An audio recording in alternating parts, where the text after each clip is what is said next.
Bluey woke up with a jolt. Outside her window, the whole sky glowed bright orange, but it wasn't the sunrise.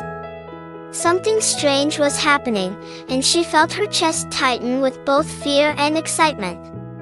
Bingo rushed into the room, ears bouncing. "Bluey, come quick. You won't believe it." The two sisters pressed their faces against the glass. Across the yard, a massive balloon floated just above the trees, swaying gently as if it was waiting for them. "Is it safe?" Bingo whispered. Bluey squinted. "I don't know, but it looks amazing." Dad shuffled in holding a cup of coffee. He nearly dropped it when he saw the balloon. "Well, that's not something you see every morning." Without another thought, Bluey grabbed Bingo's paw, and they dashed outside. The balloon lowered with a hiss of air, its basket glowing softly. The girls climbed in, hearts racing. Dad shouted from the porch, "Wait for us," but the balloon was already lifting.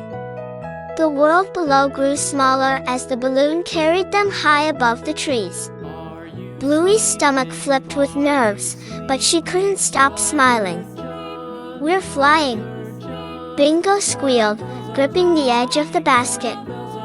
The wind carried them across hills and rivers, the view stretching endlessly. But soon, dark clouds rolled in. Thunder rumbled. The basket shook. Bingo's eyes filled with worry. "Bluey, what if we fall?" Bluey took a deep breath. "We won't. We just have to hold on." Lightning flashed across the sky, and the balloon twisted dangerously. The sisters held each other tight, hearts pounding. Then, just as quickly as it had begun, the storm broke apart, leaving behind a rainbow so bright it lit the whole horizon. The balloon steadied, drifting gently once more. Bingo laughed with relief, her fear melting away. Hours later, the balloon floated down into a wide meadow filled with wildflowers. Bluey and Bingo tumbled out, giggling and breathless. They weren't scared anymore, they were braver than ever. And you, yes you. If you flew through the storm with Bluey, don't forget to subscribe and like. Thank you so much for watching.